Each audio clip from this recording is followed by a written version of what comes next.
To begin, take measurements from the wallboard to the center of the drain and record the measurements.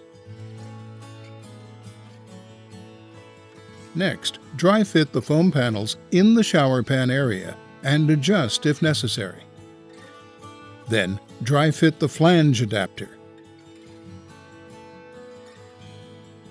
Remove the dry fit materials and clean the shower footprint. Then, using a 1/4 inch by 3/8 inch square notch trowel, spread a layer of thinset over the shower area. Next, press the foam panels firmly into position.